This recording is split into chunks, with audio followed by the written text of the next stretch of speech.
Hola nuevamente. Voy a hacer un segundo vídeo de esta serie dedicada a la Siria que yo viví, que yo conocí, cuyas memorias y cuya realidad nadie podrá arrebatar, podrán arrebatarnos todo, ¿no? El país, la tierra, la bandera, la paz, el desarrollo, la industria, las perspectivas de futuro. Pero ahí queda lo que fue Siria, ¿no? Lo que ha sido. Recuerdo que la mayoría de los sirios, al menos de los que yo conocí, vivían su identidad, es decir, se autoconcebían más allá del grupo humano al que pertenecían. En el vídeo anterior hablaba de grupos humanos y de la convivencia entre ellos y tal, pero propiamente es más que eso. No es que convivan los grupos humanos, sino que la autoasunción identitaria era civil, en términos, uno se concebía en términos de ciudadano sirio, ¿no? Fundamentalmente, o sea, más allá de su comunidad confesional de pertenencia. Y de ahí que fuera un tabú el hecho de preguntarse entre sirios por tú que eres alawí, suní, cristiano, maronita o cristiano ortodoxo, lo que fuera. Era un tabú, no se preguntaban mutuamente por eso. Por cierto, en el anterior vídeo hay una errata. Yo hablaba de Ugarit y de que se llevaron los documentos a Tel Asmar. No, Tel Asmar está en la antigua Mesopotamia, en Irak. Son los documentos o cartas de Amarna, porque se los llevaron los egipcios no a Tel Asmar, sino a Tel el Amarna. Por lo demás, yo hablaba del idioma kasabí, ciertamente como variante diatópica o dialectal del armenio. Y nada, simplemente pues comentar, ¿no? Que el armenio pues era idioma cooficial, en la enseñanza era idioma para los armenios y allí donde ellos eran mayoría, es decir, en sus localidades y pueblos y tal, pues había enseñanza, escolarización en armenio, libros en armenio, los letreros, los carteles de los comercios de manera libre. Si no querías ponerlos en árabe sino en armenio porque tú lo eres, pues los ponías en armenio. He hablado de yacimientos arqueológicos en el anterior vídeo. Olvidé el de Mari. Mari, que llegó a ser un puerto fluvial comercial de gran importancia a través de cuyas aguas, ¿no? Del río Éufrates, pues transitaban productos, llegaban a Mari, salían de Mari, un gran centro productor también, en la edad del bronce. Y quienes fundaron Mari fueron los hurritas, la civilización que se llama de Urartu, que se había desarrollado en un afluente del Éufrates, que es el río Jobar, perdón, el río Jabur, y nada, Mari es el yacimiento arqueológico riquísimo, y a un lado tiene el museo de Mari. No sé, me basta esto para introducir también otro conocimiento, ¿no? Que el nombre de Siria etimológicamente no proviene de ninguna lengua semita, sino a través de los hurritas, del ario indostánico, del idioma sánscrito. En idioma sánscrito, y luego en varias variantes del ario indostánico procedente del tronco sánscrito, y así del idioma de los hurritas sirios. Suria, etimológicamente, Suria significa sol. Y sol como Dios, ¿no? Porque era la deidad de lo que domina, de lo que permite el cultivo de la tierra, de lo que permite la vida en la tierra, el clima, nutre la tierra con su luz, con sus elementos, ¿no? La aportación de vitaminas, y digamos representa como solo un freno a la lluvia, aunque la lluvia también es sagrada, y el temporal también, ¿no? Porque fertiliza la tierra, pero lo atempera, y sol y lluvia y viento están en un equilibrio, porque el sol excesivo, aunque sea la deidad, pues disecaría la tierra, ¿no? Pero la lluvia excesiva pues la pudriría, aunque la lluvia es necesaria, y el viento también para la inseminación de la tierra, para la polinización y el traslado a través del viento de la semilla, ¿no? Pero una cosa es en la naturaleza, pero una cosa es el viento, otra cosa ya, o el vendaval, incluso otra cosa es el huracán. Entonces están en equilibrio.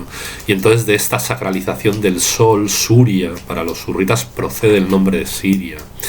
Más adelante los asirios, que tampoco hablaban una lengua semita porque eran de origen también ario-caucásico, y de la Persia, de lo que luego más tarde sería la Persia septentrional, ¿no? Y se establecieron en Siria y en Irak, y ellos llamaban Ashur. Ashur, ¿qué quiere decir? Ashur, Asiria, la Siria, o sea, el A es el artículo determinante, es lo mismo Asiria que Siria, o sea, Asiria, la Siria, o sea, Siria en definitiva, pues ellos le dieron un matiz de dominio sobre la tierra. O sea, si el sol domina la vida y es Dios propiamente, ¿no? Pues para los asirios, Ashur, la Siria, pasa a tener connotaciones de comunidad de la tierra que domina un territorio. Y de ahí Siria. Hablaba de las galletas en el anterior vídeo, de las galletas públicas producidas por el Estado, pero bueno, la calidad de los productos se puede llevar a cualquier faceta, ¿eh? Electrodomésticos, jabón de laurel, jabón natural de aceite de oliva producido públicamente, fósforos, gaseosas con su pulpa, buenísimas. Compraron es como si Siria comprara la patente de la mirinda, es decir, respetando la fórmula, la receta de la mirinda podían producir, y cuando quebró la mirinda, por ejemplo en España ya no se producía, en Siria esta especie de franquicia que respetaba la fórmula original, era el requisito, pues todavía producía mirinda, ¿no? Luego cuando empezaron a comercializar la Coca-Cola en la primera década del 2000, la segunda mitad de la primera década, ¿no? Hacia el 2005, pues competirá con la Coca-Cola, ¿no? De reciente implantación. Recuerdo los inmigrantes iraquíes, ¿no? Cuando viví en Damasco, nuestros vecinos allí eran iraquíes, y personal altamente cualificado, uno de ellos un ingeniero de alta graduación, y bueno, gente muy culta, muy agradable. Iraquíes viviendo en un barrio primordialmente cristiano, pero con drusos, con suníes también entre sus convecinos, ¿eh? Las fiestas de graduación, parte de la población, y sobre todo entre suníes, cuando el hijo o la hija se graduaba, hacían como una especie de graduación que era como una especie de la fiesta del cordero, es decir, mataban un cordero, y sobre todo los provenientes del campo, de origen campesino, aunque estuvieran en la ciudad, subían a los terrados del bloque y nada, cocinaban el cordero también con la cabeza, lo echaban ahí al fuego y tal, y manchaban con sangre, o sea, era parte de la ceremonia, parte del ritual, manchar con sangre las paredes del terrado. Se entiende, no con su sangre, con la sangre del animal sacrificado, ¿eh? Luego la producción doméstica de conservas, de dulces, los dulces de calabaza, que muchos producían, mi tía los producía. No sé si en la actualidad los sigue produciendo, pero era una producción casera que no se mercantilizaba, no lo vendían, sino que lo repartían o lo daban a probar para, bueno, cuando venían visitas a casa, a los vecinos y tal, y otros hacían otras cosas, ¿no? Otro tipo de conservas o de dulces o de lo que sea, y de resultas que todo el mundo pues probaba de todo el mundo. El barrio damasceno, el barrio de Damasco, que es la cuna propiamente del cristianismo, o sea, hay una calle en la cual en esa calle se edificó la iglesia de San Pablo, porque por ahí pasó San Pablo con el caballo, y y se cayó del caballo y tal. Algunos dicen camino de Damasco, cayó del caballo, pero hay otra tradición que fue en el propio Damasco y allí la iglesia consagrada a San Pablo edificada, ¿no? Las gigantescas norias de Hama, algunas de las cuales datan, o sea, luego han sido rehabilitadas y reestructuradas posteriormente, pero en su semilla, digamos, de construcción hay norias que datan nada menos que del Neolítico. O del post-neolítico, de las primeras sociedades políticas, ciudades, estados fluviales y tal, que, bueno, en Siria hay varias, ¿no? Alepo, Al-Sham Alepo, Al-Sham, perdón. Alepo era Yamhat, y Damasco era Hasham, posteriormente Al-Sham. Y bueno, esas primeras ciudades posneolíticas, ¿no? Pues por ejemplo en Hama, otra de ellas, se construyeron norias. Norias en las riberas del río, norias de irrigación, para trasladar agua con fuerza que se canalizaba luego hacia las viviendas, hacia los campos de cultivo, hacia los regadíos.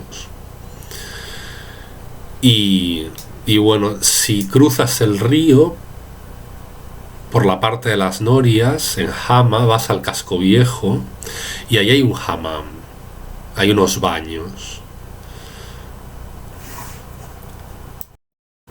O lo sabía, espero que sigan existiendo. Los monasterios, los conventos, nos alojamos en Damasco en un convento una vez y nada, recuerdo el desayuno así como súper completo, ¿no? Que nos hacían las monjas y recuerdo los desayunos también en Alepo. Uno le llamaba el desayuno del Khan. El desayuno del Khan era con mermeladas varias, una especie de mantequilla pero que es súper fresca, que es como más blandita, y pan y zeta con semillas de sésamo y especies. Recuerdo ese desayuno. Mermeladas de cereza, de níspero, de albaricoque. La campechanía de los puestos fronterizos, aduanas de frontera, donde te invitaban a un refresco, a una gaseosa. Te sentabas ahí así mientras te revisaban documentación si venía el caso.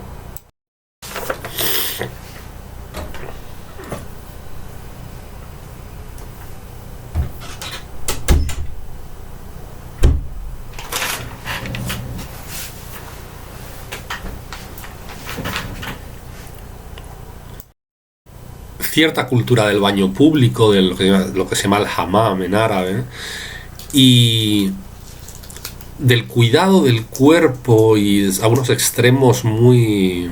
así que aquí serían calificados por parte del hombre de metrosexuales, ¿no? Los hombres se depilan. El hammam es un espacio no solo de agua, sino de depilado, de peluquería, tratamiento capilar, las cejas, los pelos de la cara, se los sacan, o sea, es como... bueno, es un centro de conversación, de sociabilidad también. Los cipreses demarcando el perímetro, el contorno de los terrenos, o sea, de la propiedad de cada uno, de cada familia, pues lo demarcan cipreses.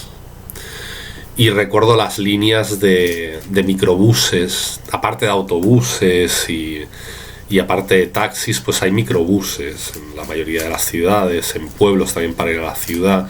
Y he dicho las líneas de microbús, pero realmente no había línea, es decir, no hay un circuito, un itinerario con paradas, sino que cada uno sube al microbús y le dice al conductor, bueno, pues yo voy a tal sitio, y por orden de llegada, y también de acuerdo a una lógica racional, ¿no? De que si el orden de llegada no ha sido o sea, el orden de subida al microbús, pero dos sitios están cerca entre sí, pues hacen ya el recorrido, ¿no? Pero no hay unas paradas y un orden, digamos, de circuito, sino que es dependiendo de la petición de los que van subiendo al micro.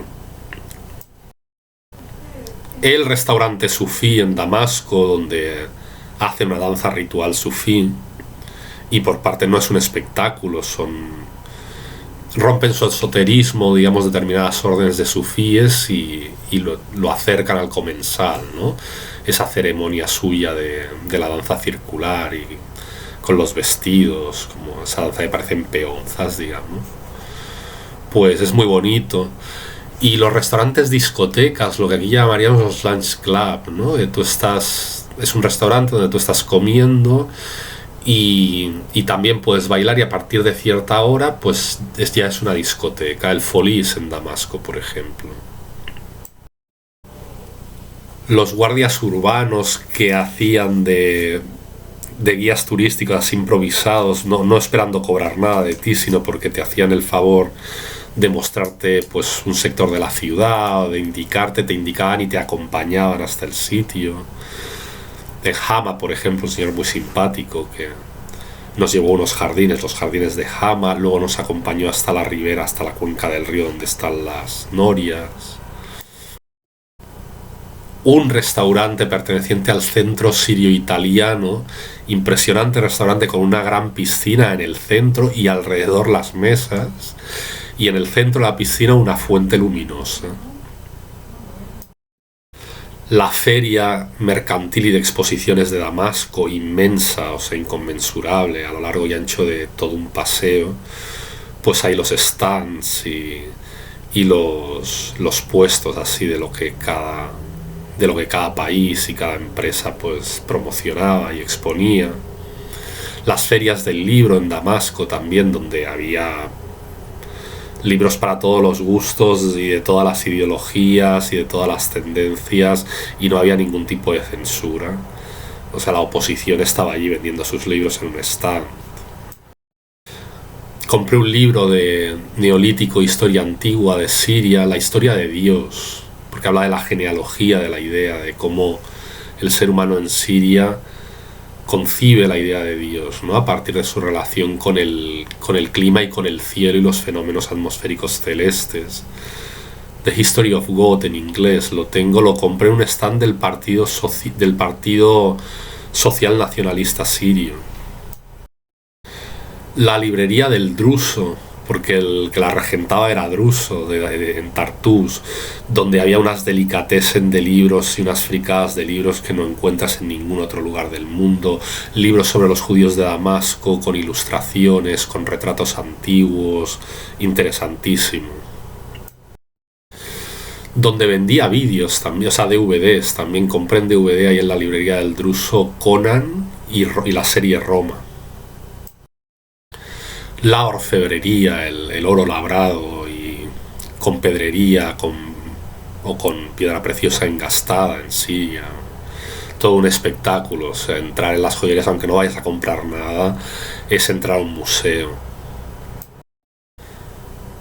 El paseo en los pueblos, ¿no? Y el paseo por lo que llaman el Corniche, el paseo marítimo de Tartús, también en los pueblos de la cordillera litoral, el Mashtal Helu, el Haribat, Shekhzad, y el ritual, ¿no? Del paseo de lo que llaman el Mushuar, que es toda una institución social. A veces parientes que viven, aunque sean parientes en pueblos diferentes, en el Mushuar, el ritual del Mushuar en Tartús, el paseo marítimo, se reencuentran.